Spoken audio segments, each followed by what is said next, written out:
안녕하십니까. 네, 명보수조입니다. 반갑습니다. 오늘은요, 금에 대해서 한번 이야기해 보겠습니다. 최근 금값이 많이 올랐지 않습니까? 금값이 많이 올랐다가 조정을 한번 받고, 그리고 지금 숨고르기를 하고 있는 상태인데요. 이 타이밍에요, 금을 사야 될지 금을 팔아야 될지 그게 좀 고민되지 않습니까? 혹시라도요, 금이라는 자산에 대해서 전혀 무관심한 분이 계시다면 저는 그래서는 안 된다고 생각을 하거든요. 어린아이든 어른이든 심장과 폐는 둘 다 중요하지 않습니까? 마찬가지로요, 자산이 많든 적든 주식에 대한 공부도 필요하고요, 그리고 금에 대한 공부도 반드시 필요하다는 겁니다. 주식만 아는 것은요, 반쪽짜리 지식이고요, 주식도 알아야 되고, 그리고 금도 알아야 된다는 겁니다. 주식, 예금, 채권과 같은 이런 금융 자산에 대해서도 알아야 되고요, 금과 부동산 같은 실물 자산에 대해서도 알아야 된다는 겁니다. 이 두 가지를 모두 알아야 완전한 지식이 된다는 겁니다. 돈을 쫓으라는 말이 아니고요, 돈에 대해서 알아야 된다는 겁니다. 경제적 자유가 있는 바탕에서 마음 공부를 할 수가 있는 거거든요. 제 돈도 아니고 여러분들의 돈인데요, 제가 뭐라고 이래라 저래라 사라 마라 할 권리는 없지 않습니까? 저 역시도 그 사실을 잘 알고 있는데요, 괜히 오지랖 피우다가 난처한 상황을 맞이한 적도 있거든요. 그럼에도 불구하고 제가 지금 이 영상을 찍고 있는 이유는요, 제가 미래를 점칠 수 있다 이 이야기가 아니라는 겁니다. 저는 늘 법에 대해서 중요시 여겼는데요, 오늘도 마찬가지로 공통된 원리, 일정한 패턴, 그 법에 대해서 이야기하고자 한다는 겁니다. 여름이 가면 겨울이 온다는 그 단순한 이치, 법에 대해서 이야기를 하고자 한다는 겁니다. 결혼을 안 한 사람은요, 결혼을 하고 싶지 않습니까? 그리고 막상 결혼을 해보면 또 혼자 있고 싶어지지 않습니까? 그래서 막상 돌싱이 되어보면 다시 또 누군가의 옆에 있고 싶어진다는 겁니다. 직장이 없을 때는 취직하고 싶고, 막상 또 취직을 하면 놀고 싶고, 막상 또 놀게 되면 다시 일하고 싶어진다는 겁니다. 그게 사람의 심리라는 겁니다. 모든 것에는 음량이 있고요, 음과 양을 왔다 갔다 하는 어떤 일정한 패턴, 반복되는 주기가 있다는 겁니다. 돈에도 마찬가지로 그런 반복되는 패턴, 주기라는 게 있다는 겁니다. 역사적으로 이런 패턴은 계속 반복이 되어 왔었거든요.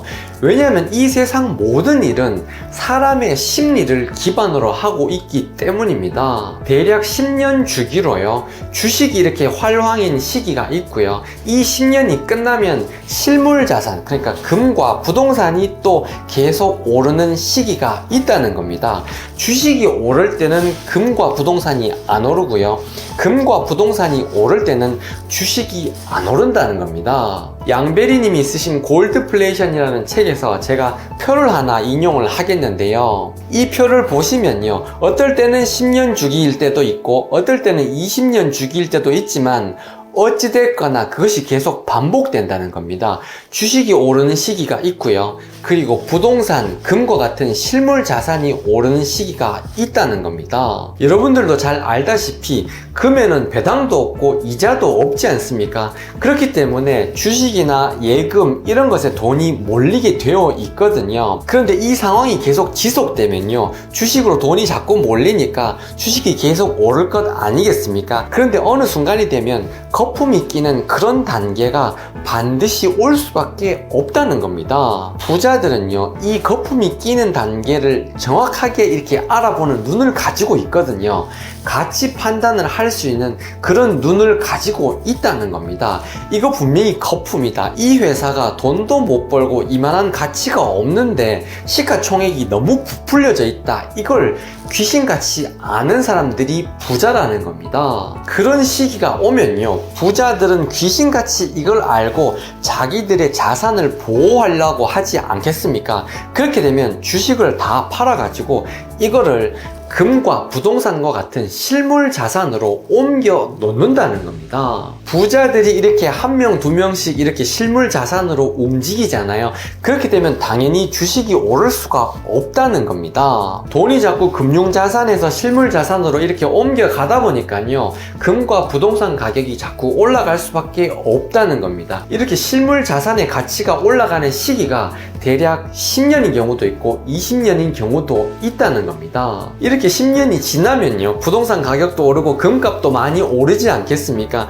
그러면 다시 이 사람들이 또 불안해진다는 겁니다. 그때는 또 금과 부동산을 팔아가지고 주식으로 이렇게 돈이 움직이게 된다는 겁니다. 이런 돈의 흐름, 순환이 있는데요, 이 순환을 잘 타야, 그래야 자산을 늘릴 수가 있다는 겁니다. 그런데 실물 자산에요, 건물도 있고 토지도 있고 아파트도 있고 이렇게 많지 않습니까? 그런데 왜 하필 제가 금을 권하느냐?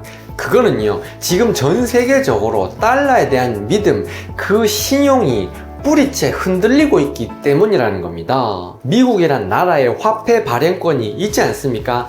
화폐 발행권이 미국에 있는 한 우리나라는요, 아무리 무역 흑자를 낸다 하더라도 미국을 절대 이길 수가 없다는 겁니다. 왜냐하면요, 만약에 우리나라 사람들이 정말 열심히 일해가지고 전 세계에 있는 달러의 40%를 우리나라 사람들이 몽땅 벌었다고 가정을 하잖아요. 전 세계에 발행된 달러의 40%가 우리나라에 집중돼 있다고 하면 엄청난 돈이지 않습니까? 그런데 그렇게 우리나라가 달러를 많이 벌어봤자 아무런 소용이 없다는 겁니다. 그렇게 되면요, 미국이 화폐 발행량을 2배로 늘려버린다는 겁니다. 그렇게 되면 우리가 벌어놓은 달러가 반틈이 완전 날아가 버린다는 겁니다. 화폐 발행량을 2배로 늘려버리면 인플레이션이 돼가지고 화폐 가치가 반감하게 된다는 겁니다. 예전에는 금 1온스에 35달러 혹은 40달러 이렇게 하던 것이요, 지금은 금 1온스에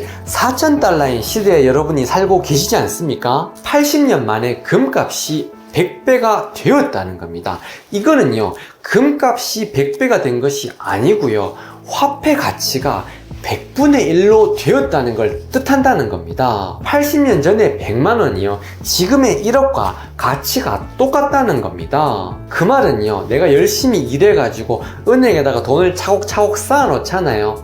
그렇게 되면 벼락거지가 된다는 겁니다. 내가 돈을 쌓아가는 이 속도가 인플레이션의 속도를 따라잡을 수가 없다는 겁니다. 화폐 발행 권한을 가지게 되면 내가 저 사람의 돈을 직접 훔치지 않고서도 저 사람의 돈을 훔칠 수가 있다는 겁니다. 섬뜩하지 않습니까? 많은 사람들이 이 사실을 점점점 알아가고 있고요, 많은 국가들이 이 사실을 점점점 알아가고 있거든요. 이 상태로 계속 가다가는요, 평생 미국의 노예가 될 수밖에 없다는 겁니다. 그래서 지금 모든 국가들이요, 외환 보유고에 달러 대신에 금을 사들이고 있다는 겁니다. 금값이 이렇게 올랐는데도 불구하고요, 모든 나라에서 계속해서 금을 사고 있다는 겁니다. 금을 사지 않고 달러만 가지고 있으면 바보가 된다는 겁니다. 왜냐하면 미국이 계속 달러를 찍어내기 때문에 내가 돈을 모으는 속도보다 미국이 더 많은 돈을 찍어내고 있다는 겁니다.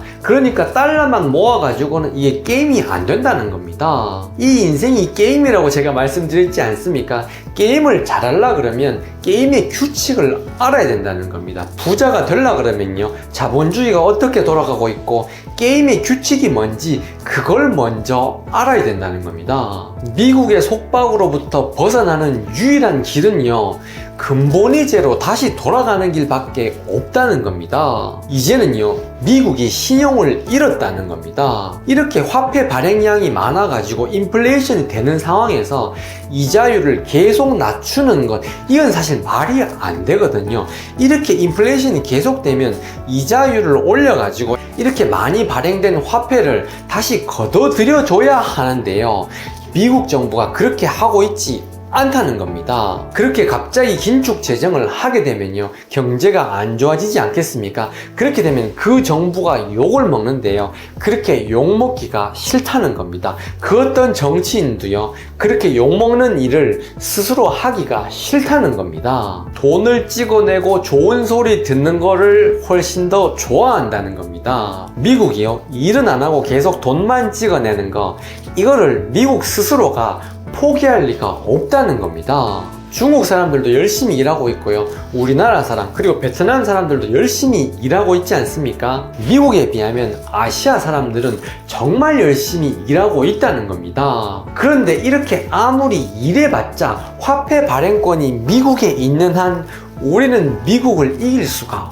없다는 겁니다. 이거를 이길 수 있는 유일한 방법이요, 근본이제로 돌아가서 미국이 자기 마음대로 화폐를 발행할 수 없게 하는 것, 그것이 유일한 방법이라는 겁니다. 왜냐하면요, 근본이제라 하는 것은 금이 곧 돈이거든요. 내가 가지고 있는 금의 양만큼, 그 양만큼만 화폐를 발행하는 것, 그게 바로 근본이제거든요. 그러니까 금이 없으면 돈을 찍어낼 수가 없다는 거죠. 화폐라는 거는 금을 보관하고 있는 금 보관증과 똑같다는 겁니다. 화폐 발행국이 어느 나라가 되건 간에 금과 화폐를 반드시 연동을 해야 된다는 겁니다. 그래야 그 화폐 발행국 마음대로 돈을 찍어낼 수가 없다는 겁니다. 우리나라 원화도 그렇고요, 달러도 그렇고요, 지난 80년 동안 그 가치가 100분의 1로 줄었다고 하지 않았습니까? 지금껏 역사상 모든 화폐는요, 그 가치가 시간이 점점점 지나면 지날수록 결국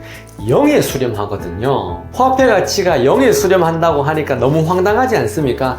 지난 과거를 보시라는 겁니다. 만원짜리 한 장이 가지고 있던 그 가치가 예전에는 얼마나 컸습니까? 그렇게 많은 가치를 가지고 있던 만원짜리가요, 20년도 안 된 지금 그 5분의 1도 안 된다는 겁니다. 이런 식으로 화폐 가치가 점점 낮아지면요, 결국 0이 될 수밖에 없다는 겁니다. 이거는요, 말도 안 되는 추측이 아니라요, 반드시 그렇게 될 수밖에 없다는 겁니다. 이런 식으로요, 사람들이 점점점 종이 돈에 대해서 불신하기 시작했거든요. 그런데 이 불신이라는 거는요, 한번 생기면 걷잡을 수 없게 점점점 번지게 되어 있거든요. 금을 산다는 거는요, 정부에 휘둘리지 않는 자유를 사는 것과 똑같다는 겁니다. 이거는요, 삶의 철학과 연관된 건데요, 금은요, 자유에 대한 갈망이라는 겁니다. 금을 가진 사람은요, 어떤 사람의 말도 들을 필요가 없다는 겁니다.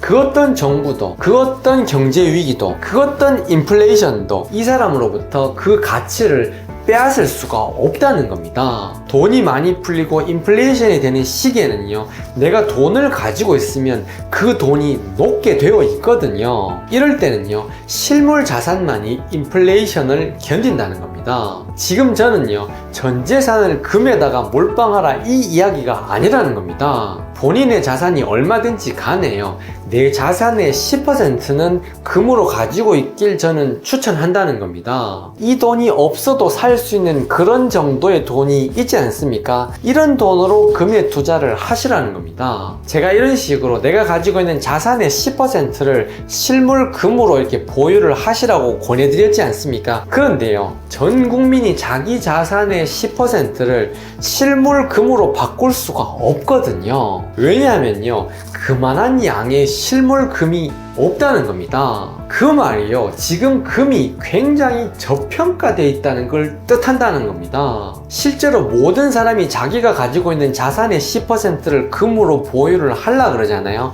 그렇게 되면 금값이 엄청 뛸 수밖에 없다는 겁니다. 지금 대부분의 사람들이 아직까지 자기 자산의 1%도 금으로 가지고 있지 않기 때문에, 그래서 아직 이 가격이라는 겁니다. 너도 나도 사람들이 실물금을 10%로 보유하기 시작하면요, 금값은 천정부지로 뛸 수밖에 없다는 겁니다. 금값이 오를 것이기 때문에 금 투자를 하라, 이런 내용은 절대 아닙니다. 그 내용이 아니고, 금을 어느 정도 가지고 있어야 자유가 보장이 된다는 겁니다. 개인도 마찬가지고 국가도 마찬가지라는 겁니다. 금을 전혀 안 가지고 있고 현금만 가지고 있으면 안 된다는 겁니다. 저와 인연된 분들만이라도요, 내가 가지고 있는 여윳돈, 내 자산의 10%를 실물금으로 보유하시기를 강력하게 권해드리겠습니다. 저도 사람인지라 짧은 미래를 정확하게 예측할 수는 없는데요. 그럼에도 불구하고요, 길게 보고 넓게 보잖아요. 그렇게 보면 이 우주는 항상 질서 있게 어떤 법칙을 정확하게 따랐다는 겁니다. 역사는 반복될 수밖에 없다는 겁니다. 구독자 여러분들, 항상 법을 공부하십시오. 규칙을 공부하십시오. 스스로 공부해야 됩니다. 스스로 공부해야 두려움이 사라집니다. 미리미리 대비하셔서 여러분들의 소중한 자산을 잘 지켜 나가시기 바랍니다. 여러분들의 건강과 행복과 지혜 증득을 늘 기원하겠습니다. 명보석돌이었습니다. 감사합니다.